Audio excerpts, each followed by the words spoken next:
اعوذ باللہ من الشیطان الرجیم بسم اللہ الرحمن الرحیم الحمد للہ رب العالمین والصلاة والسلام علی محمد امین۔ قسط نمبر 347، پارٹ 347، قرآن پاک، سورہ نمبر 29، 29ویں سورہ العنکبوت کی آیات 45 سے لے کر 51 تک، 45 to 51 تک کا آسان ترین اردو زبان میں ترجمہ، تفسیر، تشریح اور اس کے اوپر رننگ کمنٹری کریں گے جی۔ شروع کرتے ہیں جی۔ تھوڑی سی بات کو پیچھے سے ملا لیتے ہیں اور پھر آج کی قسط شروع کرتے ہیں جی۔ پچھلی قسط کے آخری میں بات یہی بتائی جا رہی تھی کہ اللہ تعالیٰ نے ان لوگوں کی مثال دی کہ جو اللہ کے ساتھ دوسروں کو معبود بنا لیتے ہیں، کہ ان کی مثال تو مکڑی جیسی ہے جی، مکڑی، اسپائڈر جسے کہتے ہیں، کہ اس نے ایک گھر بنایا۔ وہ جو گھر بناتی ہے، پتہ ہے نا، لیس سی ہوتی ہے، اس سے بنتی ہے، کہ وہ سب سے کمزور اور بودا قسم کا گھر ہوتا ہے، مطلب وہ بالکل کمزور ہوتا ہے۔ تو ان لوگوں نے جن کو اللہ کے ساتھ پکارتے ہیں، تو اللہ تعالیٰ نے کی بھی حقیقت بھی ایک یہی ہے کہ جی ان کی جو اس کے لیے جو بھی یہ چیزیں لے کر آتے ہیں بتانے کے لیے کہ بھی یہ کچھ کر سکتے ہیں، تو یہ تو اسی طرح کی بات ہے جس نے مکڑی نے گھر بنایا کہ ذرا سی وہ ہاتھ چلی تو وہ اڑ جائے گا جناب۔ اور باقی اللہ تعالیٰ کا جی، اللہ تعالیٰ نے اگر کسی کو نشانیاں چاہیے تو زمین اور آسمانوں کو اللہ تعالیٰ نے برحق پیدا کیا جی، وہ اس کے بغیر نہیں پیدا کیا کہ حساب کتاب نہیں ہونا۔ تو یہ تو بہت بڑی نشانی ہے اس کے اندر بھی، کہ حساب کتاب تو ہونا ہے جی، کہ کائنات کو ویسے ہی نہیں پیدا کر دیا گیا، اس کے اندر ایک دن عدل کا ظہور بھی ضرور ہونا ہے جی۔ تو یہ ان کے لیے ہیں جی جو جس چیز کو مانتے ہوں۔ یہاں تک ہم نے بات کر دی تھی۔ اب یہاں سے آگے اب آیت نمبر 45 ہے جی، اس کی تلاوت کرتے ہیں اور پھر اس کے بعد ترجمہ، تفسیر، اور اس کے بعد اگلی آیتوں کی ترجمہ اور تفسیر کریں گے۔ شروع کرتے ہیں جی۔ اللہ تعالیٰ فرماتے ہیں جی، بسم اللہ الرحمن الرحیم،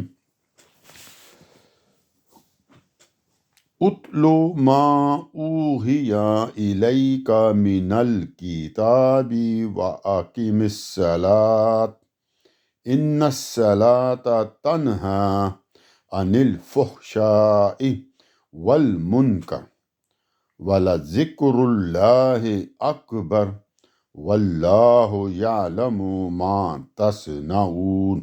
آیت نمبر 45 کی تلاوت کر دیجیے۔ اب اس کا ترجمہ دیکھتے ہیں جی، اور ساتھ ساتھ پھر اب اس کے اوپر اس کی تفسیر بھی کرتے ہیں جی، اور کمنٹری کرتے ہیں اس کے اوپر جی۔ دیکھتے ہیں اب یہاں پہ اللہ تعالیٰ جی نبی پاک سے بات کرتے ہوئے کہہ رہے ہیں کہ یہ آپ تو ساری باتیں ان کو سمجھا رہے ہیں، بتا رہے ہیں، تمام حجت کر رہے ہیں، مخاطبین کی طرف بات ہو رہی ہے، قریش مکہ کی، لیکن یہ دھیان نہیں دے رہے، مطلب اس وقت کی بات کو سن نہیں رہے، تو آپ ان کی پرواہ نہ کریں۔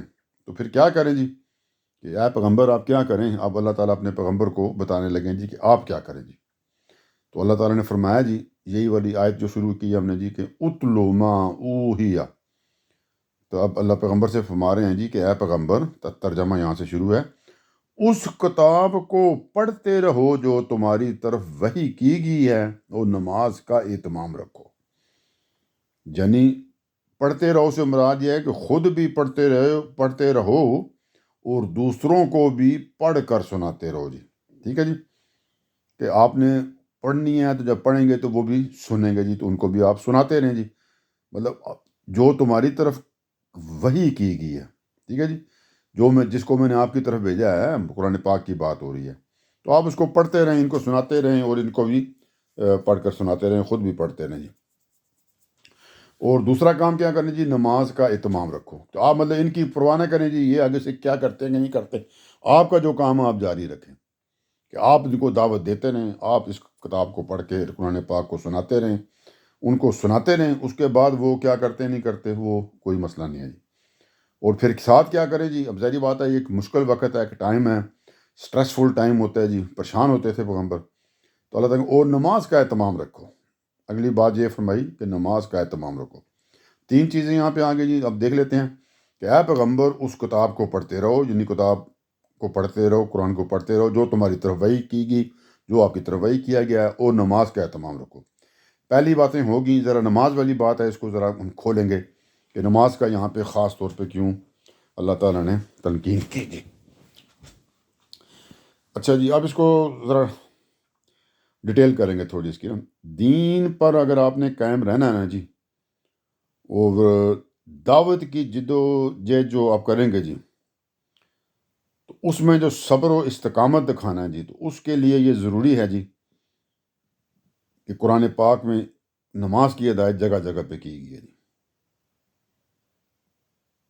اس راستے کے جو لوگ ہوتے ہیں جی، وہ اس چیز کو سمجھتے ہیں جی، حق کے راستے کے، کہ اس میں استقامت جو ہے نا جی، خدا کی جو مدد ہے نا جی، اسی سے آپ کو حاصل ہوتی ہے جی۔ اور نماز جو ہے نا جی، خدا سے اس درجہ قریب ہے کہ نماز جو ہے نا جی، اللہ کو خدا کے مطلب انسان کو خدا کے قریب کرتی ہے، اور نماز خود بھی اللہ کے قریب، اور جو اس کو پڑھتا ہے اس کو اللہ کے قریب کرتی ہے، کہ وہ ایک طرح سے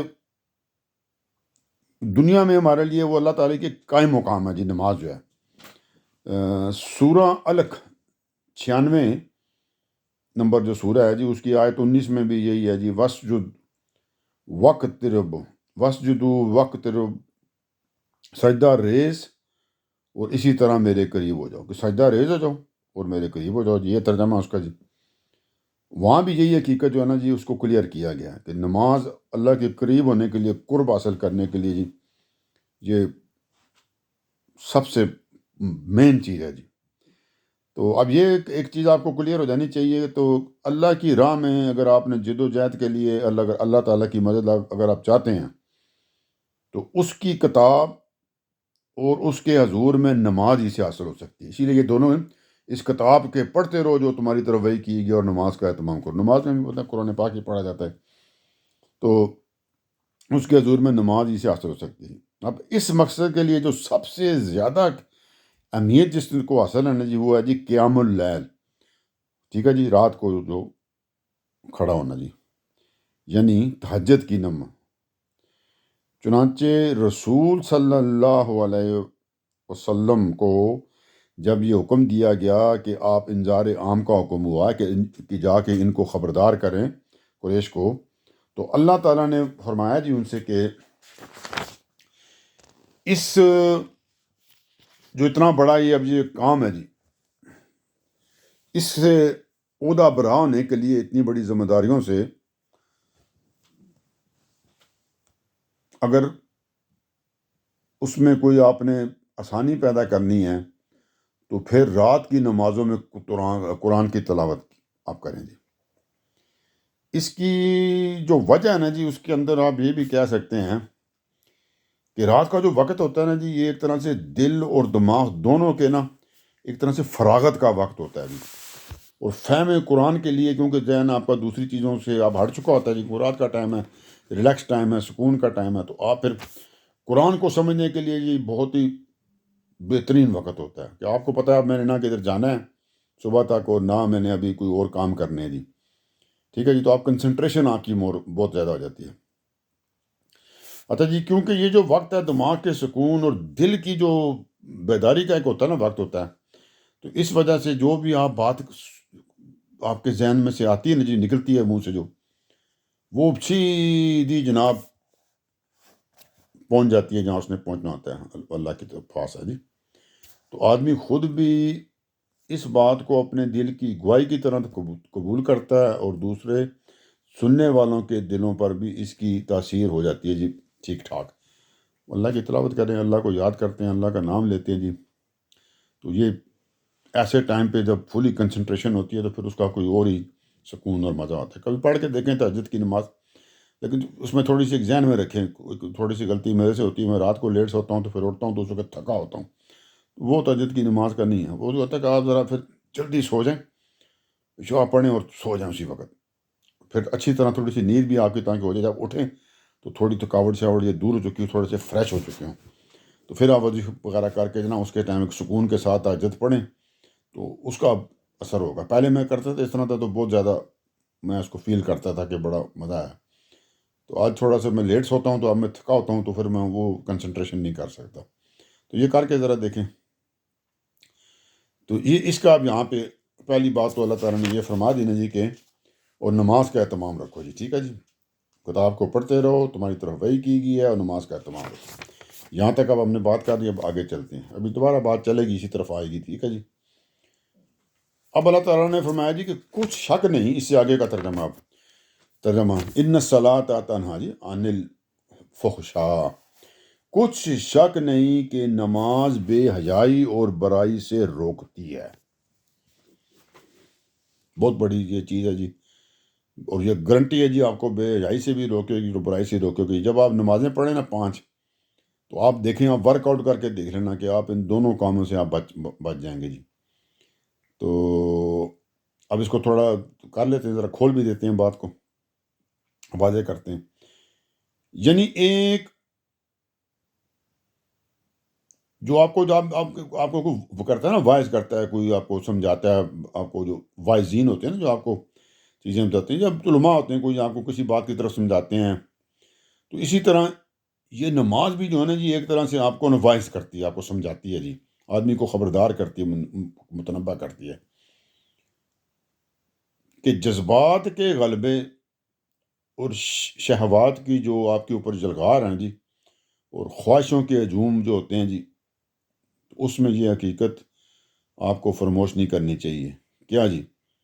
نہ جذبات کے غلبے میں آ کے، نہ جو شہوت کے معاملات ہوتے ہیں، اور نہ خواہشیں جو آپ کی ہوتی ہیں، ایک حقیقت ہے ان سب کے درمیان آپ کو فراموش نہیں کرنی چاہیے۔ یہ ایک طرح سے آپ کو نماز میں بھی اس چیز کی آپ کو نا وہ آپ کو سمجھاتی ہے یا وارننگ دیتی ہے۔ وہ اس میں ایک پوائنٹ کیا ہوتا ہے کہ ایک دن خدا کو منہ دکھانا ہے جی، یہ آپ کو پتہ چلتا ہے نماز کے اندر، اور نماز کے دوران بھی آپ کو پتہ نہیں کہ اس طرح پڑھیں جس طرح اللہ تعالیٰ آپ کو دیکھ رہے ہیں، ٹھیک ہے جی، یا آپ اللہ کو دیکھ رہے ہیں یا اللہ تعالیٰ آپ کو دیکھ رہے ہیں۔ تو ایک طرح سے یہ پھر نماز جب آپ پڑھتے ہیں تو آپ کو پھر ایک مان لیتے ہیں کہ میرا ایک ہے بھی مالک، خالق، منہ دکھانا ہے سامنے کھڑے ہو کر، اپنے اعمال کا جواب دینا ہے۔ تو پھر انسان سوچتا ہے کہ وہاں تو کائنات کی خالق کے سامنے کھڑے ہو کے جب حساب دینا ہے، تو آپ سوچیں نا، تو پھر آپ بہت ساری چیزیں خود ہی نا آپ کو پتہ چل جائے گا، بھئی یہ کام تو اب میں نہیں کر سکتا، کل میں نے حساب دینا ہے۔ اچھا جی، جو لوگ نماز کو اس کی پورے جو آداب ہیں اور شرائط کے ساتھ ادا کرتے ہیں، خشوع سے کہتے ہیں، خواہ وہ جناب اکیلے کی نماز ہو یا کٹھے پڑھنے والی، آپ فرض پڑھنے گئے ہوئے ہیں مسجد میں، تو ان کی نماز جو ہوتی ہے نا جی، اپنے ظاہر اور باطن دونوں سے ایسے لوگوں کو ان حقائق کی یاد دہانی وہ کراتی ہے جی، جن کی یاد دہانی جو ہے نا جی، زندگی کو صحیح راہ پر قائم رکھنے کے لیے انتہائی ضروری ہے جی۔ خاص طور پہ جو اکیلے کی نمازیں ہیں نا جی، اکیلے کی نمازیں جو باہر پڑھ رہے ہوتے ہیں وہ تو سب کے ساتھ آپ پڑھ رہے ہوتے ہیں نا، تو ایک پورا اس کا ایک ڈفرینٹ نظام ہوتا ہے۔ اکیلے میں جب آپ پڑھتے ہیں نا جی، ایک بڑی گہرائی میں نماز، تو اس کا بہت زیادہ اثر ہوتا ہے۔ اور اس کے مقابلے میں اگر کوئی شخص نماز نہیں پڑھتا نا جی، تو اس کی تو سمجھ لیں کہ اس کے پاس اب کوئی گائیڈنس نہیں ہوتی کہ وہ سیدھے راستے پہ چلے۔ جس طرح کوئی ڈرائیور ہے نا، تو ڈرائیور کو آپ کو پتہ ہے نا، روڈ کے اوپر مختلف نشانات ملتے ہیں، آگے بینڈ آ رہا ہے، کہ یہ آ رہا ہے، کہ اونچی نیچی روڈ آ رہی ہے، ٹھیک ہے جی، یا سامنے سے ٹریفک اس جگہ پہ آئے گی، اس طرح کے کوئی معاملات ہوتے ہیں جی۔ تو وہ اگر آپ تو اس کو گائیڈنس ہوتی ہے، گاڑی کے اندر بھی پتہ چل رہا ہے کتنی سپیڈ میں ہوں، یہ وہ سپیڈ سائن آ جاتے ہیں، یہاں اتنی رکھیں جی، تو وہ ایک طرح سے گائیڈنس اس کو ہو رہی ہے۔ تو نماز بھی ایک طرح سے نا آپ کو گائیڈنس کر رہی ہوتی ہے، جب آپ جا رہے ہوتے ہیں ایک طرف، ہم سب جا رہے ہیں نا آخرت کی طرف، تو یہ آپ کو گائیڈ کرتی رہتی ہے کہ اس طرف کدھر پہنچنا۔ تو نہیں کریں گے تو پھر کہیں نہ کہیں گاڑی کھڈے میں گر جاتی ہے، تو آپ نے بھی کہیں نہ کہیں چوک جانا جی۔ تو ایک چیز یہ کلیئر ہوئی جی کہ نماز جو ہے نا جی، انسان کو اس کے دین پر قائم رکھنے کی ایک طرح سے نا آپ کے لیے گارنٹی ہے جی، ضمانت ہے جی۔ اور قرآن نے بھی یہ کلیئر کیا ہے جی کہ جو لوگ خدا کی ذات سے اگر غافل ہو جائیں جی، مطلب اس سے وہ توجہ ان کی ہٹ جائے، تو ان پر ایک شیطان مسلط کر دیا جاتا ہے جی، جو پھر ہر وقت ان کا ساتھی بن جاتا ہے جی، رات کو دن۔ اور نماز جو ہوتی ہے نا جی، اسی غفلت سے انسان کو بچاتی ہے اور شیطان کے حملوں سے آپ کی حفاظت کرتی ہے جی۔ ایک بات تو پھر بھی کلیئر ہے کہ اس کے باوجود بھی یہ حملے تو جاری رہتے ہیں، شیطان نے باز تو نہیں آنا آپ کے اوپر، یہ شیطانی حملے تو جاری رہیں گے، چاہے آپ نماز پڑھ رہے بھی ہیں یا پڑھ بھی رہے ہوتے ہیں۔ لیکن اب کیا ہوگا جی، لیکن نماز پڑھنے کے نتیجے میں شیطان جو ہے نا جی، اگر آپ کسی جگہ پہ چھوٹی موٹی کسی بات پہ آگے پیچھے ہو بھی گئے نا تو کوئی مسئلہ نہیں ہے کہ شیطان مستقل طور پہ نا آپ کے دل میں ڈیرے نہیں ڈال سکتا۔ آپ نے جب بھی رات کو اکیلے میں نماز پڑھنے تہجد اٹھیں گے نا تو آپ کو یار وہ دن کو تو میں نے کوئی صحیح کام نہیں کیا تھا آج نا، تو وہ آپ کو پتہ چل جائے گا، تو ندامت آپ کو خود ہی ہو جائے گی، تو آپ خود ہی اپنے اللہ سے توبہ استغفار کر کے حساب کتاب کر لیں گے تو وہ باتیں اللہ تعالیٰ غفور و رحیم ہے تو وہ ختم ہو جاتی ہیں، تو وہ آپ کو پرماننٹ وہ نقصان نہیں پہنچا سکتا۔ اگر نماز آپ پڑھتے رہنا، 5 نمازیں پڑھیں اور تہجد اٹھیں تو پھر کوئی اور ہی بات ہے جی، تو یہ چیزوں سے آپ بچتے بھی رہیں گے، کہیں تو غلطی ہو جائے گی آپ کو پتہ ہے، آپ نے پھر جب اٹھنا ہے نماز کو آپ کو یاد آ جائے گی تو آپ اللہ سے توبہ کریں گے تو وہ مسائل بھی نہ کوئی بڑے۔ شیطان جو ہے نا جی، مان لیا کہ الٹیمیٹ پھر کامیابی شیطان کو نہیں مل سکتی جو 5 نماز پڑھنے والا بندہ ہے جی، ٹھیک ہے جی، اس کو آخر کار ناکام ہی ہونا جی، کیونکہ نماز جو ہوتی ہے جی وہ شیطان کو دور بھگاتی رہتی ہے اور آپ کو اپنی ایک حفاظت میں رکھتی ہے، تو اسی وجہ سے جی آپ کو پتہ ہے نا جی، خطرے کی حالت میں بھی تاکید کی گئی ہے، جب خطرے کے آپ کو معاملات آ جائیں نا یا پیدل جو سواری پر جس طرح ممکن ہو اسے ادا کیا جائے کہ خطرے کی حالت میں بھی جنگوں کے دوران بھی آپ کو نماز پڑھنی چاہیے جی، یہ آپ کی حفاظت ہی کرے گی، نقصان تو نہیں، فائدہ بہت زیادہ ہوگا، نقصان تو تو ہے ہی کچھ نہیں ہے، صرف فائدہ ہی دیتی ہے، ہاں فائدہ چلو کسی ٹائم تھوڑا کم ہو جائے گا، آپ کی کنسنٹریشن کم ہے، کسی ٹائم زیادہ ہو جائے گا، نقصان نہیں دے گی، بہرحال یہ گارنٹی ہے، ٹھیک ہے جی، تو یہ بھی بات کلیئر ہوگی جی۔ اب آگے چلتے ہیں جی، 2 باتیں ہم نے کر لی کہ کچھ شک نہیں کہ نماز بے حیائی اور برائی سے روکتی ہے۔ اب آگے چلتے ہیں جی، اور یہ کیا کرتی ہے، تو اللہ تعالیٰ نے فرمایا وَلَذِكْرُ اللَّهِ اکبر، اور حقیقت یہ ہے کہ اللہ کی یاد بڑی چیز ہے، تو یہ کیا کرتی ہے جی، یہ اللہ کی یاد ہے، نماز جو ہے یہ اللہ کی یاد ہے ایک طرح سے، اور ترجمہ یہ ہے، اور حقیقت یہ ہے کہ اللہ کی یاد بڑی چیز ہے۔ اس کو بھی دیکھ لیتے ہیں جی، اللہ کی یاد بڑی چیز ہے، سے کیا مراد ہے؟ مطلب یہ ہے کہ اسے کوئی آپ معمولی بات یا طفل تسلی نہ سمجھیں، خدا کی یاد فی الواقعہ ایک بہت بڑی بات ہے، جب اللہ نے کہہ دیا بڑی چیز ہے تو بس ختم ہے، بڑی چیز ہے، اس سے انسان کے دل کو ایک نہ سکون سا حاصل ہو جاتا ہے جی، سکینہ کا لفظ ہے قرآن میں بھی یوز ہوا ہے، تو یہ کہا نا تطمئن القلوب، کہ اللہ بذکر اللہ تطمئن القلوب ہیں جی، یہاں پہ وہ بات آئی ہوئی ہے کہ اچھی طرح سن لو کہ دلوں کو طمانینت اللہ کی یاد سے حاصل ہوتی ہے، تو نماز آپ کو اللہ کو یاد کرنے میں آپ کی بہت ہی وہ سمجھنا مددگار ہوتی ہے جی، اور دل ہی انسان کے اندر وہ چیز ہے جی جو تمام عزم اور حوصلے کا جناب وہ جو ہوتا ہے جی وہ سرچشمہ ہوتا ہے جی، تو اگر دل مضبوط ہے جی تو انسان سے زیادہ طاقتور کوئی چیز نہیں ہے، تو یہ دلوں کو اطمینان اللہ کی یاد سے جو حاصل ہوتی ہے نا، اس کا بھی یہ بھی چیز آ گئی ہے، تو اس کے مقابلے میں اگر کسی انسان کا دل کمزور ہو تو انسان بہت زیادہ پھر وہ کمزور ہو جاتا ہے جی، نہ تو وہاں انسان سے نہ تو وہاں پھر کوئی چیز نہیں ہوتی اگر اس کا دل کمزور ہو، تو دل کو قوت دینے والی اصل چیز خدا کی یاد ہے جی، اور جس کی سب سے بڑی صورت حال کیا ہے جی، اور سب سے بڑی مؤثر شکل جو ہے جی وہ ہے کہ نماز کے آگے تو کوئی چیز رہتی نہیں نا جی، نماز اللہ کی یاد ہے نا، بس تو بات ہی ختم ہوگی، اور اس کے بعد اللہ تعالیٰ نے یہ فرمایا جی، یہ علی بات ہم نے کر دی، یہ اللہ کی یاد ہے اور حقیقت یہ ہے کہ اللہ کی یاد بڑی چیز ہے، تو آگے کیا جی، آگے بریکٹ والی بات پہلے ہے جی، تم اس پر بھروسہ رکھو، اس لیے ترجمہ بھی ہے، اب آگے ترجمہ ہے، یہ صرف بریکٹ والی بات ہے سمجھانے کے لیے کہہ رہا ہوں کہ بعض دفعہ ڈائریکٹ بات سمجھ نہیں آتی، تو اللہ تعالیٰ فرماتے ہیں واللہ یعلم ما تصنعون، اللہ جانتا ہے جو کچھ تم لوگ کرتے ہو، تو کیا جی میں نے پہلے بات میں تم اس پر بھروسہ رکھو یعنی اللہ پر، اس لیے کہ اللہ جانتا ہے جو کچھ تم لوگ کرتے ہو، مطلب کہنا یہ ہے کہ خدا کا جو پیغمبر ہیں جی کو تو ہر حال میں اسی راستے پر چلنا ہے، بھئی یہی جو ان کو اللہ تعالیٰ نے چیزیں بتائی ہوئی ہیں وہی کرنی ہے، اور نماز اس میں شامل ہے، پتہ نا آپ کو ان کے لیے تو تہجد کی نماز اسپیشل تھی، وہ تو کرنا ہی کرنا انہوں نے، لیکن یہی ہدایت جو ہے نا جی اب دوسرے لوگوں کے لیے بھی ہیں جی، جنہوں نے اب اللہ تعالیٰ کا دین اختیار کر لیا یعنی ایمان لے آئے ہیں، تو اگر وہ دین پر قائم رہنا چاہیں اور اس کی دعوت کے لیے اٹھیں یا اٹھنے والوں کے لیے مددگار بنیں چنانچہ فرمایا کہ تمہارا پروردگار تمہارے ہر عمل سے واقف ہے، اللہ جانتا ہے جو کچھ تم کرتے ہو نا، یہ ترجمہ تھا۔ تو لہٰذا بھروسہ رکھو، وہ چاہے آپ اکیلے ہوں یا چاہے دوسروں کے ساتھ ہوں، تمہاری کسی محنت کو ضائع نہیں ہونے دے گا، بلکہ اس کا بھرپور صلہ دے گا، چاہے آپ نے کوئی خلوت میں اچھا کام کیا یا سب کے سامنے کیا جی، اللہ تعالیٰ نے آپ کو وہ اس کا صلہ ضرور دینا ہے، کیونکہ اللہ تعالیٰ نے یہاں فرما دیا اللہ جانتا ہے جو کچھ تم کرتے ہو، جو کچھ تم لوگ کرتے ہو، تو اس کے مطابق آپ کو صلہ اس کا ملے گا جی۔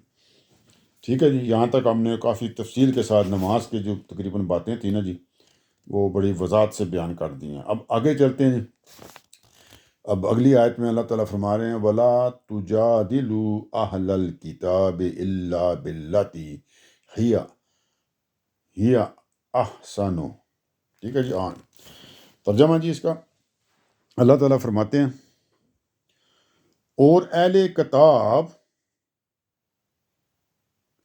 آپ کو پتہ ہے نا جی، یہود و نصارہ کی بات ہو رہی، یہودیوں اور عیسائیوں کی، جن کے اوپر یہود کے اوپر جب آئی تھی اپنا تورات، اور جو عیسائیوں کے تو آپ کو پتہ ہے انجیل، ہم ان کو نہیں کہتے، ان کے پیغمبروں کی طرف آئی تھی، وہ باقی باتیں علیحدہ ہیں۔ تو اللہ تعالیٰ نے فرمایا اور اہل کتاب کے ساتھ اسی طریقے سے بحث کرو جو بہتر ہے، کہ اہل کتاب سے آپ کو ضرورت پڑ جاتی ہے بات چیت کرنے کی، بحث کرنے کی، ڈسکشن کرنے کی، بتاؤں گا کن معاملات میں، تو اس طرح کی جائے کہ جو بہتر ہے جی۔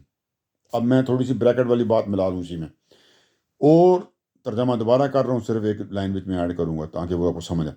اور اہل کتاب اس دعوت کی طرف متوجہ ہوں تو یہ والی ایکسٹرا بات ہے کہ اگر اہل کتاب اس دعوت کی طرف متوجہ ہوں، یعنی وہ دین کی دعوت جو اللہ کے نبی اب دے رہے ہیں متوجہ ہوں، تو ظاہری بات ہے وہ آپ سے بات چیت کریں گے نا، پوچھیں گے بھی یہ کیسے ہے، وہ کیسے ہے، پہلے تو یہ تھا اب تو یہ تھا، تو اللہ تعالیٰ نے فرمایا تو ان کے ساتھ کیا کرو جی، اسی طریقے سے بحث کرو جو بہتر ہے، مطلب ڈسکشن کرو، بات چیت کو جب کرنی ہے تو اچھے طریقے سے کی جائے، بہتر طریقے سے کی جائے۔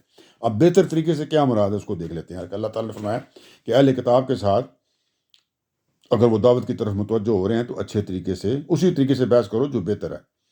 اس سے کیا مراد ہے، اس کی وضاحت ابھی تھوڑی سی آگے کر دی گئی ہے، لیکن کچھ چیزیں پہلے ہم پیش کرتے ہیں۔ وضاحت یہ کی گئی ہے کہ پہلے ان چیزوں کو پیش کیا جائے اہل کتاب کے ساتھ بحث کرتے ہوئے، ان کو وہ باتیں بتائی جائیں جو تمہارے اور ان کے درمیان مشترک ہوں، تمہارے مین مسلمانوں کے اور ان کے درمیان، مطلب جو اہل کتاب ہیں جی، یہودی یا عیسائی، ان کے درمیان میں مشترک ہیں بھی، دونوں طرف ایک ہی باتیں جی، وہ آپ کو پتہ نا کون سی باتیں۔ اس کے بعد انہی کی بیس کے اوپر جو مشترکہ باتیں ہیں جی، اب دوسری جو ضروری چیزیں ہیں ان کی طرف ان کی توجہ دلائی جائے، جن کے تحت اب جو آپس میں اختلاف ہے جی، تو اختلافی باتیں جو ہیں اس کے بعد لانی ہے آپ نے، پہلے مشترکہ باتیں کریں، یہ بہتر طریقہ ہے نا، اچھا طریقہ ہے کہ یہ دیکھیں جی ہم بھی ایک اللہ کو مانتے ہیں، آپ بھی ایک اللہ کو مانتے ہیں، آپ بھی اللہ کے پیغمبر کو مانتے ہیں، ہم بھی پیغمبر کو مانتے ہیں جی، آپ کے پیغمبر پہ بھی تو کتاب اتری، ہمارے پیغمبر پہ بھی کتاب اتری۔ اب یہ اس طرح کی باتیں پہلے کریں کہ ان کے ساتھ آپ کا ایک انڈرسٹینڈنگ ہو جائے، اور اس کے بعد پھر جو باتیں اب آپس میں اختلافات پیدا کر رہی ہیں ان کے اوپر بات کریں، اور وہ کرتے ہوئے انتہائی مناسب، شائستہ اور مہذب زبان میں، معقول طریقے سے، افہام و تفہیم کے طریقے سے یا اپنی بات کو پیش کریں، اور آپ کا جو کلام ہے، بات کرنے کا طریقہ حکیمانہ، مطلب سمجھدار طریقے سے، مطلب اچھے طریقے سے، حکمت والا ہونا چاہیے نا، حکمت ہو اس کے اندر، لڑائی جھگڑا نہیں، حکیمانہ ہونا چاہیے، نہ کہ مناظرانہ، تو آپ ان کو جی تمہارا یہ ہو تو تم کر کے یہ دکھا دو، ہم تو یہ کر کے دکھاتے ہیں، فلانا، مناظرے نہیں کرنے، ٹھیک ہے جی، نہ کہ مناظرانہ، حکیمانہ طریقے سے آپ نے یہ دیکھیں جی ہماری یہ بات ہے، ہم یہ کہتے ہیں، یہ آپ کی کتاب میں بھی لکھی ہے، تو اس کے بیس کے اوپر یہ بات ہے جی، بس تم اس طرح بات کریں، اس لیے کہ جو آپ بحث اور گفتگو کا یہ جو طریقہ ہے نا جی، اس سے کسی کو نا ٹھیس نہیں پہنچتی مخالف کو، تو وہ یہ نہیں سمجھتا کہ یہ تو میرے اب جھوٹا ثابت کرنے کے لیے بیٹھا، وہ تو یہ تو حق بات کرنے کے لیے بیٹھا ہے، تو وہ آپ کی بات سننے میں اس کو کچھ زیادہ مسئلے نہیں پیش آئیں گے جی، اور جو مخاطب ہے نا جی، اگر وہ تھوڑا سا بھی سمجھدار ہوا نا، تو آپ کی بات پر غور کرنے کے لیے وہ تیار ہو جائے گا کہ آپ جب اتنے اچھے طریقے سے بات کریں گے۔ تو پہلا کیا اللہ تعالیٰ کا حکم جی کہ اہل کتاب اگر اس دعوت کی طرف ایمان کے اسلام کی دعوت کی طرف متوجہ ہوں تو ان کے ساتھ اسی طریقے سے بحث کرو جو بہتر ہے. تو جب اللہ تعالیٰ کہہ رہے ہیں اس طرح کریں تو پھر ہم کو اسی طرح کرنی چاہیے، اپنے طریقے سے نہیں کرنی چاہیے. اور اگلا جو فکر ہے وہ آ جاتا ہے ایگزمپشن آ گئی، سوائے ان کے جو ان میں سے ظالم ہوں. مطلب سب سے اچھے طریقے سے بحث کرنی ہے سوائے ان اہل کتاب کے جو ان میں سے ظالم ہوں. یہ کنی یعنی آپ کو پتہ ہے نا جی، ان کے اندر ایسے لوگ ہوتے ہیں نا شریر، فضول لڑائیاں جھگڑے بحثے مناظرے باز ٹائپ لوگ ہوتے ہیں، جس طرح ہمارے میں بھی ہوتے ہیں کہ انہوں نے تو آپ سے نا مطلب کیا کہتے ہیں نا چھیڑنا ہی ہے، مستی کرنی ہے آپ کے ساتھ نا، وہ جان بوجھ کے نا انہوں نے مناظرہ ٹائپ والا ہی وہ نا کرنا ہے. شریر مطلب آپ کو پتہ ہے نا فسادی ٹائپ لوگ ہوتے ہیں. تو ان کا اگر وہ ہیں تو ان سے نہیں کرنی، پھر آپ نے جن کے ساتھ کرنی ہے اچھے طریقے سے کرنی ہے تاکہ آپ کی بات کو وہ سنیں گے، وہاں پہنچے گی. تو سوائے ان کے جو ظالم ہو، جو ظالم ہیں ان کے ساتھ ضروری نہیں کہ آپ کریں کیونکہ وہ تو ہے ہی غلط ہے. تو ان کے ساتھ پھر کیا کرنا ہے؟ ان کے ساتھ مطلب یہ ہے کہ کسی بحث کی ضرورت نہیں ہے. اللہ تعالیٰ یہ فرما رہے ہیں یہاں پہ. قرآن اب یہاں پہ ڈائریکٹ یہ نہیں آئی، یہاں پہ تو صرف یہی بات ہے کہ سوائے ان کے جو ان میں سے ظالم ہوں تو ان کے ساتھ ضروری نہیں کہ آپ بہتر طریقے سے بات کریں. تو کیا کریں؟ ان کو یہ نہیں مارنا کٹنا شروع کر دینا ہے. ان کے بارے میں قرآن میں دوسرے مقامات پہ ہدایت آئی ہوئی ہیں جی. وہ کیا جی؟ کہ ایسے لوگوں کے ساتھ آپ نے الجھنا نہیں ہے، لڑائی نہیں کرنی ہے، ان سے آپ نے جان چھڑانی ہے اور سائڈ پہ ہو جانا ہے. کیوں کہ جو حق کے دائی ہوتے ہیں، جو حق کے لیے کسی کو کہہ رہے ہوتے ہیں، ان کا یہ طریقہ ہے ہی نہیں ہے کہ الزام کا جواب وہ الزام سے دیں اور اینٹ کا جواب پتھر سے دینا شروع کر دیں. اس کے لیے صحیح طریقہ یہ ہے کہ ایسے لوگوں کو بتایا ہوا نا کہ سلام کر کے تو بائے بائے، اللہ حافظ جی، جدا ہو جائیں جی ان سے کہ بھائی ہمارا آپ کے ساتھ بات چیت نہیں ہو سکتی، تو فضول ٹائم ویسٹ کرنے کا کوئی ضرورت نہیں ہے. اللہ سلام کر کے وہاں سے چلے جائیں. ٹھیک ہے جی. تو اللہ نے کہا جی کہ ان کے علاوہ سوائے ان کے جو ان میں سے ظالم ہوں ان کے ساتھ یعنی کسی بحث کی ضرورت نہیں ہے. آگے چلتے ہیں جی. اب ترجمہ یہاں سے شروع ہو رہا ہے دوبارہ. تم انہیں بتاؤ، یعنی اہل کتاب کو بتاؤ کہ اہل ایمان والو تم اہل کتاب کو بتاؤ، تم انہیں بتاؤ کہ ہم اسے بھی مانتے ہیں جو ہماری طرف نازل کیا گیا ہے اور اسے بھی جو تمہاری طرف نازل کیا گیا ہے. جی میرے خیال میں بات کلیئر ہے لیکن بتا دیتے ہیں جی اس کا تفسیر بھی. مطلب یہ ہے کہ ہم آپ کے خلاف کسی تعصب میں مبتلا نہیں ہیں. ہم نے حق کو حق کی حیثیت سے ہی دیکھا ہے اور اسے جہاں بھی ہم پاتے ہیں اس کی تصدیق کر دیتے ہیں ہم. جی ہماری کتاب اور تمہاری کتابوں میں اصل کے لحاظ سے تو کوئی فرق ہی نہیں ہے. جی ہماری کتاب کون سی ہے؟ قرآن ہے نا. اور تمہاری کتابیں کون سی ہیں جی؟ تورات اور انجیل. اصل کے لحاظ سے تو کوئی فرق نہیں ہے جی. ان کا جو سرچشمہ ہے، ماخذ ہے، وہ تو ایک ہی ہے جی، اور وہ ایک ہی دین کی دعوت دیتی ہیں. لہٰذا آپ نے ان کو کہنا ہے کہ تم لوگ بھی اگر تعصبات سے بالا تر ہو کر غور کرو گے تو ہماری طرح یہی کہو گے کہ ہم اسے بھی مانتے ہیں جو ہماری طرف نازل کیا گیا تھا اور اسے بھی جو تمہاری طرف نازل کیا گیا. اس میں تھوڑی سی میں ایڈ کر دوں بات. آپ کو پتہ ہے کہ ہم مسلمان لوگ ہیں. اللہ تعالیٰ نے کیا فرمایا؟ تم انہیں بتاؤ کہ ہم اسے بھی مانتے ہیں جو ہماری طرف نازل کیا گیا، یعنی قرآن پاک، اور اسے بھی جو تمہاری طرف نازل کیا گیا، یعنی تورات و انجیل کو لے لیں آپ جی. ٹھیک ہے جی. تو ہم تو مانتے ہیں نا جن کتابیں. اب پرابلم یہ ہے کہ وہ جو ہے نا، اب آپ کو لوگ پتہ ہے کہ ہم لوگ ہمارے بارے میں یہ ہے جی کہ ہم مسلمان جی فنڈامنٹلسٹ ہوتے ہیں. یہ وہ تو میں آپ کو ثابت کرتا ہوں کہ ہم تو فنڈامنٹلسٹ نہیں ہیں جی، یہ فنڈامنٹلسٹ ہوتے ہیں جی. وہ کیسے جی؟ کہ ہم تو اگر ہوتے تو ہم ان کی کتابیں نہ مانتے، ہم تو مانتے ہیں ان کی کتابیں. وہ ہماری کتاب کو نہیں مانتے. مسلمان یہودیوں کی جو اوپر جو کتاب آئی اس کو بھی مانتے ہیں اور عیسائیوں کے اوپر جو آئی اس کو بھی مانتے ہیں، لیکن یہودی اور عیسائی دونوں جو ہیں جی وہ ہماری کتاب کو نہیں مانتے. اور سب سے زیادہ جو غلط ہے ان میں مطلب سمجھ لیں وہ تو جیو ہیں جی. جیو نہ ہمارے قرآن کو مانتے ہیں اور نہ وہ عیسیٰ علیہ السلام کو مانتے ہیں، مطلب دونوں پیغمبروں کو نہیں مانتے. اچھا اب جو عیسائی ہیں، عیسائی جو ہیں وہ موسیٰ علیہ السلام کو مانتے ہیں پیغمبر، لیکن ہمارے کو نہیں مانتے. اور ہم جو ہیں ہم ان دونوں کو مانتے ہیں جی، اپنے کو بھی مانتے ہیں اور ان دونوں کو بھی مانتے ہیں. تو اس سے کیا مطلب کہ ہم سب سے زیادہ مسلمان لوگ جو ہیں ان تینوں میں سے سب سے براڈ مائنڈڈ ہیں کہ ہم تو ان دونوں کے جو پیغمبر ان کو بھی مانتے ہیں، ان دونوں کی کتابوں کو بھی مانتے ہیں. اور یہودی جو ہیں وہ سب سے زیادہ سخت والے ہیں، وہ ہم دونوں میں سے کسی کو نہیں مانتے، نہ کرسچنوں کو مانتے ہیں اور نہ ہمیں مانتے ہیں جی. اور کرسچن جو ہیں وہ درمیان میں آ جاتے ہیں جی، وہ موسیٰ کو تو مانتے ہیں لیکن محمد صلی اللہ علیہ وسلم کو نہیں مانتے جی. اس سے کیا ثابت ہوا کہ ہم سب سے زیادہ براڈ مائنڈڈ ہیں جی. تو یہ اب اللہ تعالیٰ کہ آپ انہیں کو یہی بات بتائیں جی کہ ہم تو اسے بھی مانتے ہیں جو تمہاری طرف نازل کیا گیا اور اسے بھی جو تمہاری طرف نازل کیا گیا. کہ ہماری طرف جو اترا ہے ہم اس کو بھی مان رہے ہیں، اور جو تو اب اس کو ان کو سمجھ آئے گی نا، پھر وہ سوچیں گے بھی یہ تو واقعی ہے. ہاں جی. اور یہ میری کچھ لوگوں سے بحث ہوئی ہے یہاں میں یو کے میں رہتا ہوں، تو ان کو میں نے بتایا تو وہ حیران ہوئے، کہتے ہیں ہمیں تو نہیں پتہ تھا. کچھ لوگوں کو پتہ بھی ہے لیکن کچھ کو نہیں بھی پتہ ہوتا. اور پھر اس کے بعد اللہ تعالیٰ نے فرمایا آپ نے ان کو یہ کہنا ہے کہ ہمارا معبود اور تمہارا معبود ایک ہی ہے، اور ہم اسی کے فرما بردار ہیں. آپ کو پتہ ہے جی، اللہ کو، گاڈ کو، یا جو یہودی کیا کہتے ہیں، مجھے اس کا نام نہیں آ رہا جی، یاشوا یا پتہ نہیں کیا لفظ ہے، وہ ہم ایک ہی ہے جی. پر اللہ جو ہے وہ سب مانتے ہیں. وہ اس کو لارڈ کہیں، گاڈ کہیں، اللہ کہیں، خدا ہم کہیں اس کو، تو وہ سب وہ مانتے ہیں. لیکن آپ کو پتہ ہے نا پھر آگے پرابلم شروع ہو جائیں گے. تو اگلے پرابلم میں فی الحال میں یہاں پہ جہاں تک بات ہو رہی ہے تو میں اسی تک کر رہا ہوں. تو اللہ تعالیٰ نے فرمایا کہ آپ ان سے پھر پہلے تو یہ بات کی نا کہ اچھے طریقے سے بحث کریں، فضول لڑائی جھگڑا نہیں کرنا، اپنی بات بچائیں سوائے ظالموں کے. پھر ان کو بتائیں جی کہ ہم تو اسے بھی مانتے ہیں جو آپ کی طرف نازل کیا گیا، اور اسے بھی جو ہماری طرف نازل کیا گیا، اور اسے بھی جو تمہاری طرف نازل کیا گیا. پھر آپ نے ان کو یہ بتانا ہے کہ بھی آپ ہی اللہ کو مانتے ہیں، تمہارا معبود بھی وہی ہے، اور ہم بھی معبود کو مانتے ہیں جی، ہمارا بھی اللہ جو ہے، اور ہم اسی کے فرمان بردار ہیں، آپ بھی اسی کے فرمان بردار ہیں، ہم بھی ہیں جی. اب یہاں تک تو باتیں بہت کلیئر جا رہی ہیں. یعنی معبود ایک ہی ہے، لہٰذا ہم تمہیں کسی دوسرے خدا کو ماننے کی دعوت تو دے ہی نہیں رہے. ہم تو صرف یہی کہہ رہے ہیں کہ جس طرح ہم نے اس پر ایمان اور اس کی اطاعت کے باب میں بالکل یکسو ہو کر اپنے آپ کو اس کے حوالے کر دیا ہے، تم بھی اسی طرح ان سب باتوں کو چھوڑ کر جو اس کی توحید کے منافی ہیں تو نہ اسی کے فرما بردار بن جاؤ. عیسائیوں کا پتہ ہے نا ہم کو، وہ اللہ کے ساتھ شریک کر دیتے ہیں عیسیٰ علیہ السلام کو. تو یہ بھی آپ بھی ہم بھی یہی آپ کو کہہ رہے ہیں کہ آپ کا جو اللہ ہے وہ اکیلا ہے جی، تم لوگ بھی وہی مانو. اب یہاں تک تو باتیں وہ چل رہی ہیں، ٹھیک ہے جی. کہ یہ طریقہ کار ہے دوسرے اہل کتاب کے ساتھ بات کرنے کا جی. ہمارے ہم تو مطلب آگے نا، جس میں ایمان والے ہو گئے یا مسلمان ہو گئے نبی صلی اللہ علیہ وسلم کے ماننے والے، تو اب جو اہل کتاب کے ساتھ بات ہو تو یہ کہیں بھی یہ نہیں لکھا جی کہ ان کے ساتھ آپ لڑائی مار کٹائی اور جھگڑے شروع کر دیں. جو غلط لوگ ہیں، جو ظالم ہیں، ان کے بارے میں یہ لکھا ہے کہ ان کے ساتھ آپ بحث ہی نہ کریں اور وہاں سے ان کو بائے بائے کر کے چلے جائیں جی. ٹھیک ہے جی.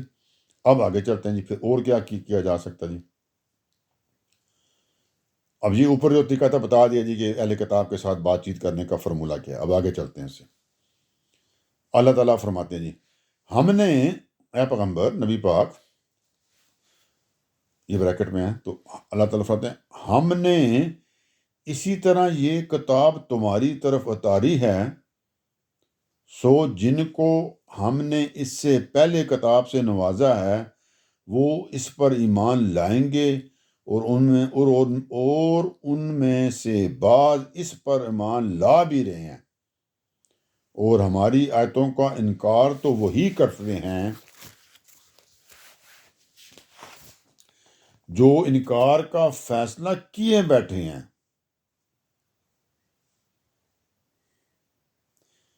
اب یہاں تک ہی رکھتے ہیں اس کو. اب اللہ تعالیٰ نے نبی پاک سے کہا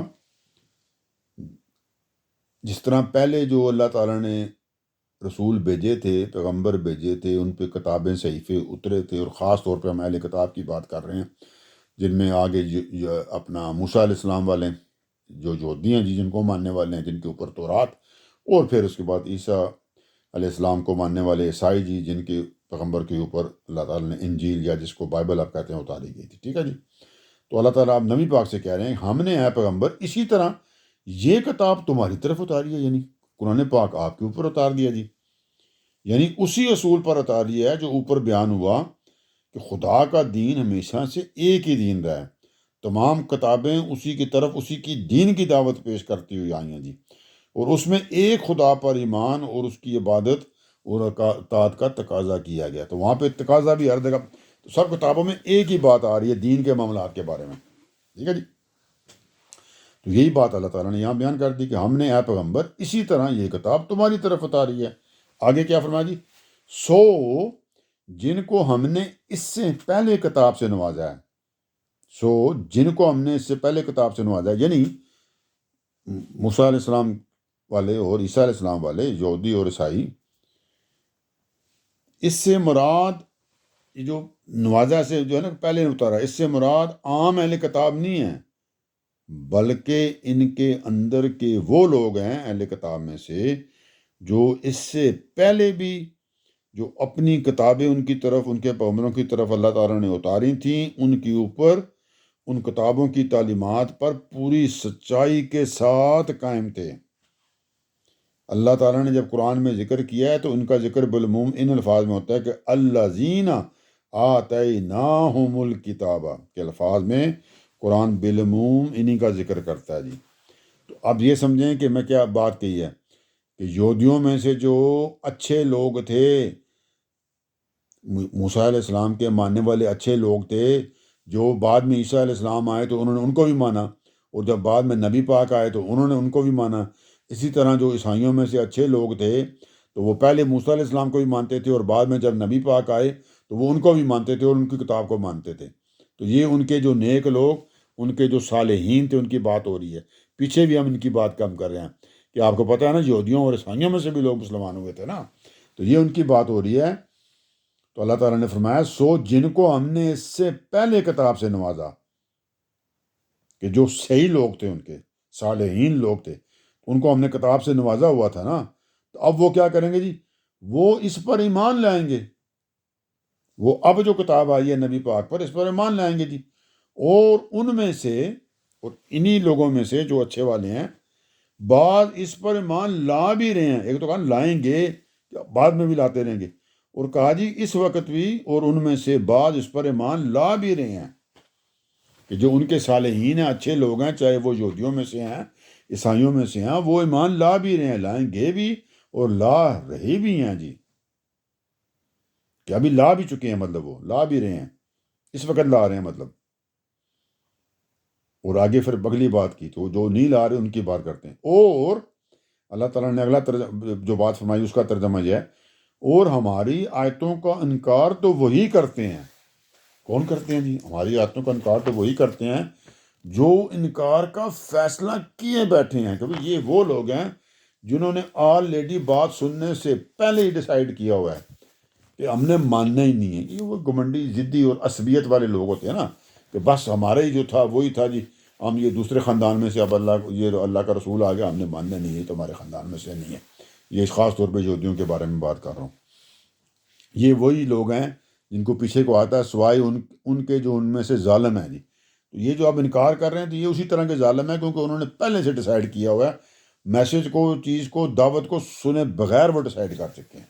تو اللہ تعالیٰ نے فرمایا اور ہماری آیتوں کا انکار تو وہی کرتے ہیں ان لوگوں میں سے، اہل کتاب کے لوگوں سے، جو انکار کا فیصلہ کیے بیٹھے ہیں، مطلب وہ انہوں نے پہلے سے ڈیسائیڈ کیا ہوگا، اپنی عصبیتوں کی وجہ سے، اپنی تکبر کی وجہ سے، وہ اپنے آپ کو اسپیشل قوم سمجھتے ہیں اور یہ سمجھتے ہیں کہ عیسیٰ علیہ السلام اللہ کے بیٹے ہیں جناب، تو وہ پہلے سے ڈیسائیڈ کر کے بیٹھے ہوئے ہیں۔ لیکن انہی کے اندر سے جو اچھے لوگ تھے، انہوں کو تو مسئلہ ہی کوئی نہیں ہے، وہ لا بھی، ابھی بھی لا رہے ہیں اور لاتے رہیں گے جی اسلام۔ تو اب تو جو پہلے سے ڈیسائیڈڈ ہیں کہ ہم نے ماننا ہی نہیں ہے، تو ان کا اللہ تعالیٰ نے کہا یہ تو انکار کا فیصلہ پہلے سے کر کے بیٹھے ہوئے ہیں۔ آگے اللہ تعالیٰ فرماتے ہیں وَمَا كُنْتَ تَتْلُو مِن قَبْلِهِ مِن كِتَابٍ، یہاں کیا ترجمہ جی؟ تم اس سے پہلے نہ کوئی کتاب پڑھتے تھے۔ یہ بڑا خاص موضوع شروع ہو گیا جی یہاں سے ایک اور۔ تم سے مراد یہاں نبی پاک ہے جی۔ اللہ تعالیٰ نے فرمایا ترجمہ، تم اس سے پہلے، یعنی یہ آپ پہ قرآن پاک اترا ہے تو اس سے پہلے، تم اس سے پہلے نہ کوئی کتاب پڑھتے تھے، نہ اس کو اپنے ہاتھ سے لکھتے تھے، نہ آپ کو مطلب پڑھنا آتا تھا کوئی کتاب، اور نہ اس کو لکھنا آتا تھا، نہ اپنے ہاتھ سے لکھتے تھے۔ یہ بڑی اسپیشل بات اس میں بیان ہو رہی ہے، ٹھیک ہے جی، کہ آپ یہ دونوں کام اس سے پہلے آپ نے نہیں کیے۔ تم اس سے پہلے نہ کوئی، آپ کے اوپر جب قرآن پاک اترا ہے تو اس سے پہلے، تم اس سے پہلے نہ کوئی کتاب پڑھتے تھے، نہ اس کو اپنے ہاتھ سے لکھتے تھے۔ آگے ترجمہ چل رہا ہے، اگر ایسا ہوتا، کہ اگر اس طرح ہوتا کہ آپ پڑھتے ہوتے یا لکھتے ہوتے، تو کیا جی، اگر ایسا ہوتا تو یہ جھٹلانے والے، یہ جو اب آپ کی کتاب کو نہیں مان رہے ہیں، جھٹلا رہے ہیں کہ آپ کے اوپر یہ کتاب اتری ہے، کہ آپ اللہ کے رسول ہیں اور آپ کے اوپر کتاب اتری ہے، تو اللہ تعالیٰ نے فرمایا اگر ایسا ہوتا تو یہ جھٹلانے والے البتہ شک میں پڑ سکتے تھے، کہ ان کو شک ہو سکتا تھا جی۔ کیا شک ہو سکتا جی؟ میں اس کو ذکر کر دیتے ہیں جی۔ یعنی نبی صلی اللہ علیہ وسلم، آپ کو پتہ ہے نا جی، کہ نبوت کے ثبوت میں یہاں پہ وہی استدلال پیش کیا جا رہا ہے جو اس سے پہلے سورہ یونس 10ویں سورہ میں بھی آ چکا جی۔ مطلب یہاں پہ یہ ہے کہ اس سے پہلے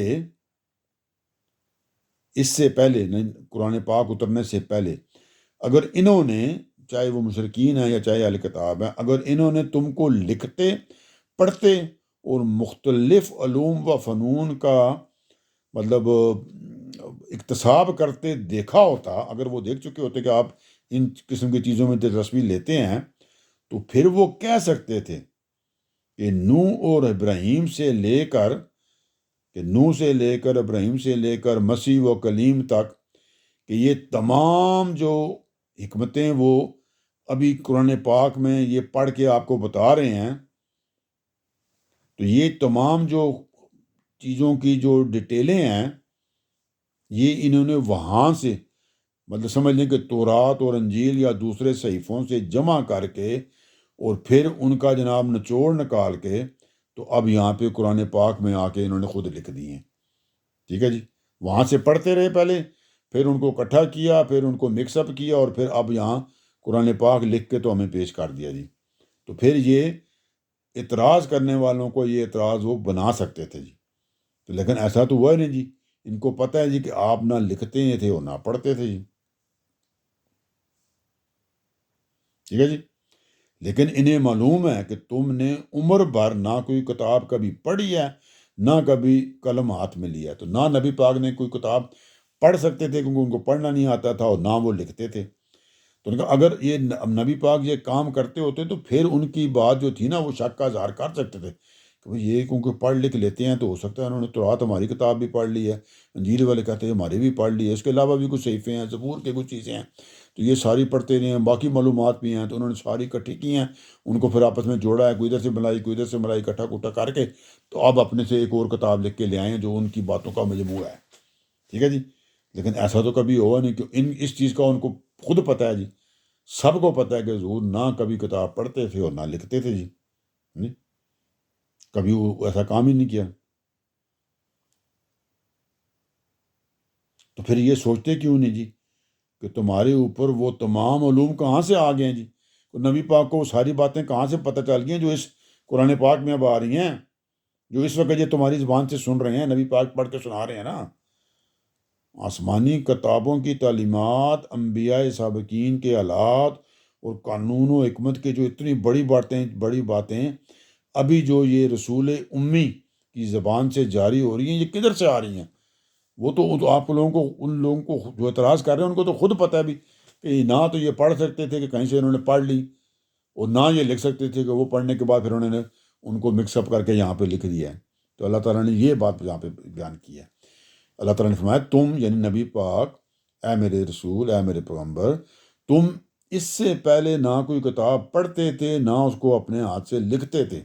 اگر ایسا ہوتا، اگر ایسی بات ہوتی تو یہ جھٹلانے والے البتہ شک میں پڑھ سکتے تھے، پھر وہ بات کر سکتے تھے جی اب تو شک ہے جی کہ یہ قرآن اللہ کی طرف سے ان پہ اترا کہ نہیں اترا، انہوں نے خود تو نہیں لکھ دیا، تو اللہ نے کہا ایسی کوئی بات ہی نہیں ہوئی۔ تو پھر تو اللہ تعالیٰ نے فرمایا نہیں، ترجمہ یہاں سے چل رہا ہے، نہیں بلکہ یہ قرآن تو کھلی ہوئی آتے ہیں ان لوگوں کے سینوں میں جنہیں علم عطا ہوا ہے۔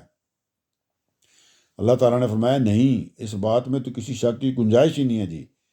ٹھیک ہے جی، کہ یہ ایسی بات نہیں ہوئی، بلکہ یہ جو قرآن ہے اس کی تو کھلی ہوئی آتے ہیں ان لوگوں کے سینوں میں علم عطا ہوا ہے، یعنی جن کے پاس علم حقیقت ہے، علم حقیقی ہے، حقیقی علم ہے، ان کے لیے تو یہ قرآن ایک جانی پہچانی اور ایسی چیز ہے جو اس سے پہلے بھی وہ دیکھ چکے ہیں جی، اس طرح سے ملتی جلتی، اس لیے کہ جو کچھ یہ بیان کر رہا ہے وہ اسی کی وضاحت کے ساتھ ان کے سینوں میں پہلے سے موجود ہے۔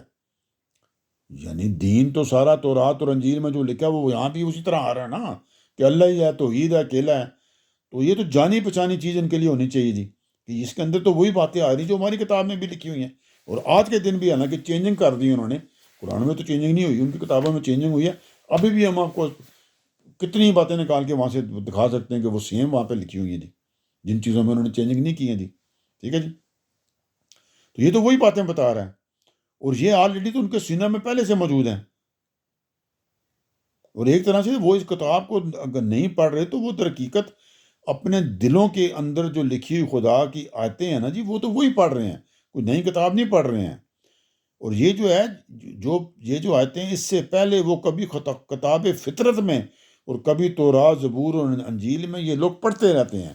تو اہل کتاب والے جو لوگ تھے یہ جو چیزیں ابھی قرآن میں پڑھیں گے تو ان کو لگے گا بھائی یہ تو وہی چیزیں ہیں، یہ تو ہم نے تورات زبور اور انجیل میں بھی دیکھی ہیں، اور دوسرے جو ہماری فطرت کے اندر اللہ تعالیٰ نے توحید ودیت کی تو اسی توحید کا بیان اب جو ہے قرآن پاک میں آ رہا ہے اور یہ ہماری کتابوں میں بھی آ چکا ہے. تو اس میں تو ایسی بات ہی نہیں ہے وہ جو کہیں جی کہ اس بات کو ہم پہچاننے پہ تیار ہی نہیں جی.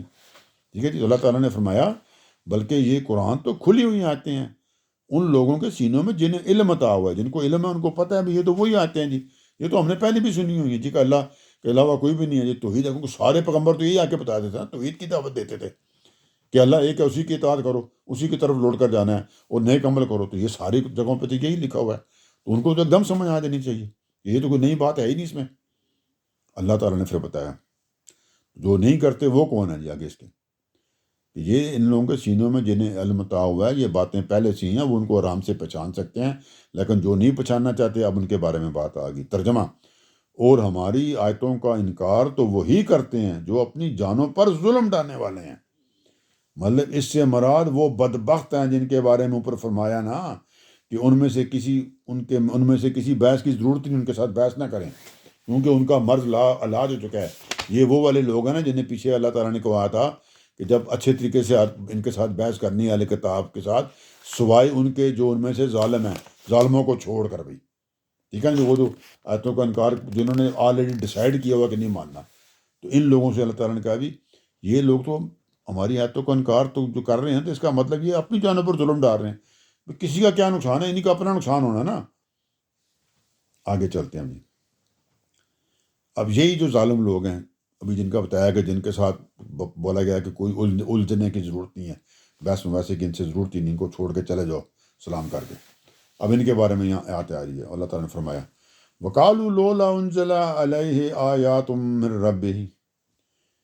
تو یہ کہتے ہیں، یہ ظالم لوگ کہتے ہیں جی، کیا کہتے ہیں جی؟ ترجمہ: یہ کہتے ہیں کہ اس کے پروردگار کی طرف سے، یعنی نبی پاک کے اللہ کی طرف سے، پروردگار کی طرف سے اس پر نشانیاں کیوں نہیں اتاری گئیں.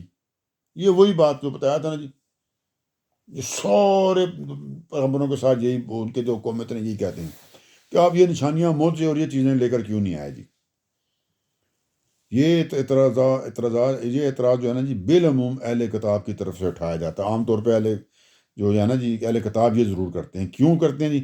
آپ کو پتہ ہے کہ موسیٰ علیہ السلام کو بھی کچھ معجزات دیے گئے تھے اور اسی طرح عیسیٰ علیہ السلام کو بھی کچھ معجزات دیے گئے تھے. تو اب یہ ان کو ایک پوائنٹ مل جاتا ہے جی، یہ انہیں کی طرف سے اٹھایا جاتا ہے. اور یہی چیزیں جو ہوتی تھیں نا، پھر جو قریش ہوتے تھے نا وہ بھی ان سے سن کر نا وہ بھی لے کر آ جاتے تھے اور وہ بھی یہی کہتے تھے. تو لوگوں کو یہ کہہ کر وہ نبی صلی اللہ علیہ وسلم سے بدگمان کرنے کی کوشش کرتے تھے کہ اگر یہ خدا کی طرف سے آئے ہیں، نبی پاک اگر خدا کی طرف سے آئے ہیں، محمد صلی اللہ علیہ وآلہ وسلم یہ اللہ کی طرف سے رسول مبعوث ہوئے ہیں، تو ان کو اس طرح کے معجزے کیوں نہیں دیے گئے جو ان سے پہلے موسیٰ علیہ السلام اور حضرت عیسیٰ علیہ السلام کو دیے گئے تھے. آپ کو پتہ ہے جی ان کے معجزات کا ذکر بہت سارا ہم نے کیا ہوا ہے. موسیٰ علیہ السلام کو تو ابھی کر کے عصا والا اور ید بیضا والا، اور عیسیٰ علیہ السلام کا تھا کہ وہ کوڑیوں کا علاج کرتے تھے اور مردوں کو زندہ کرتے تھے. ٹھیک ہے جی، تو دیے گئے جی. تو اب یہ پوائنٹ وہ اٹھا دیتے تھے، تو یہی آگے نا پھر جو مشرکین مکہ تھے نا وہ بھی اٹھاتے تھے جی. ٹھیک ہے جی، کہ اس پر نشانیاں کیوں نہیں اتاری گئیں. تو اللہ تعالیٰ نے ان کو جواب دے دیا جی. کیا دیا؟ ترجمہ یہاں سے کرتے ہیں. اللہ تعالیٰ نے فرمایا ان سے کہو، اس کے جواب میں ان سے کہو یہ جو نشانیاں کیوں نہیں اتاری گئی ہیں نبی پاک پہ. تو اللہ تعالیٰ نے فرمایا ان سے کہو کہ اے میرے پیغمبر ان سے کہو. کیا کہو جی؟ ترجمہ: نشانیاں تو خدا ہی کے پاس ہیں، نشانیاں تو اللہ تعالیٰ کے پاس ہیں جو اس کی مرضی ہوتی ہے جی. میں تو صرف، آگے ترجمہ چل رہا ہے، میں تو صرف ایک کھلا ہوا خبردار کرنے والا ہوں. میں تو اللہ کا رسول ہوں، میرے کو اللہ نے مبعوث کیا اور مجھے تو ڈیوٹی لگائی ہے کہ میں جا کے تمہیں انذار و بشارت کر دوں، خبردار کر دوں. میں تو اپنا کام پورا کر رہا ہوں جی. یہ ان کے اعتراض کا پہلا جواب ہے جی کہ میں خبردار کرنے والا ہوں. نشانیوں اور معجزات کا جہاں تک بات ہے ان کا تعلق اللہ تعالیٰ سے ہے جی. نبی پاک نے کہا میں اس معاملے میں کوئی دخل نہیں رکھتا.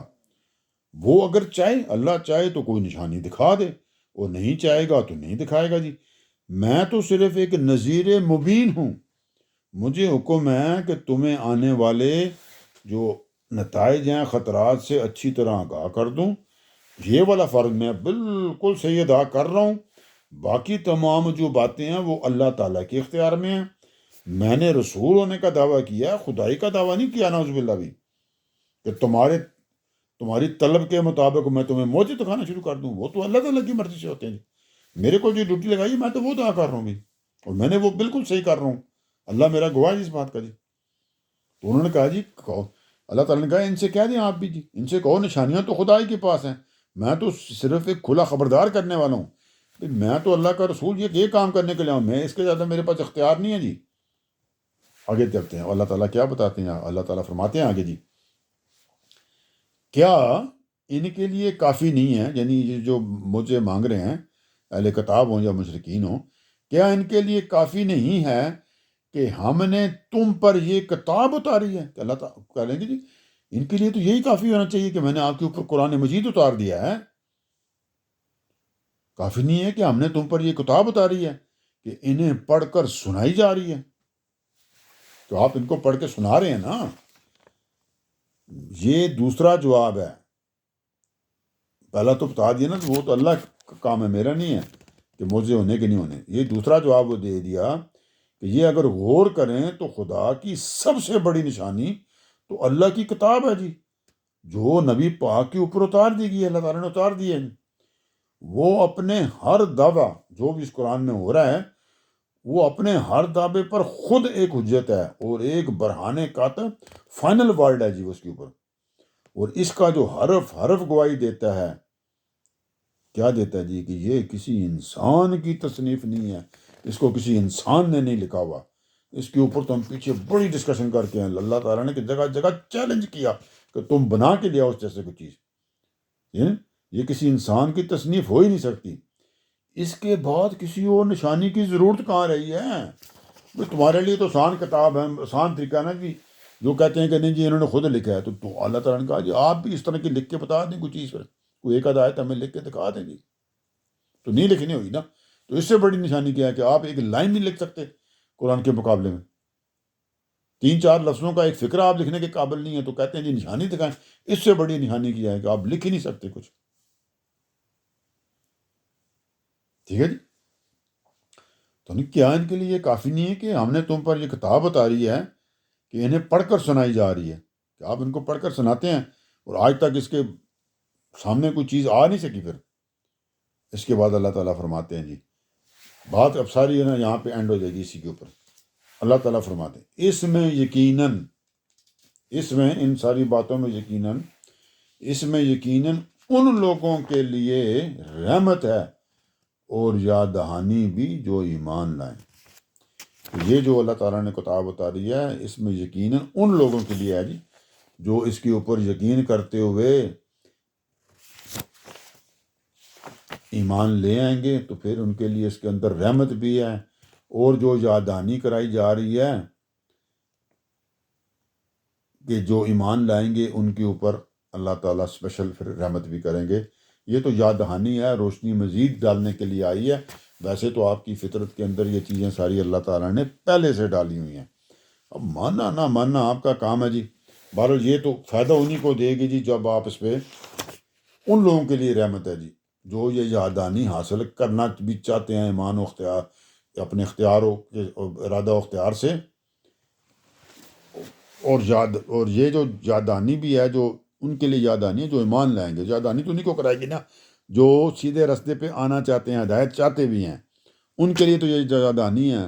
جو چاہتے ہی نہیں ہدایت، جو سیدھے راستے پہ آنا چاہتے ہی نہیں ہیں، تو اللہ تعالیٰ کے اپنے قانون کے مطابق اللہ تعالیٰ ان کو اسی حال میں چھوڑ دیں گے جی. یاد دہانی تو انہی کے لیے ہوگی، ایمان تو وہی لائیں گے جو چاہتے بھی ہیں کہ وہ سیدھے راستے کی طرف آئیں اپنے ارادہ و اختیار سے. تو ان کو اللہ تعالیٰ توفیق دے کہ سیدھے راستے کی طرف آنے کی. یہاں پہ آ کے جی ہماری یہ آج کی یہ جو قسط ہے جی اختتام کو پہنچی. اگلی قسط کے لیے جناب اب اللہ حافظ.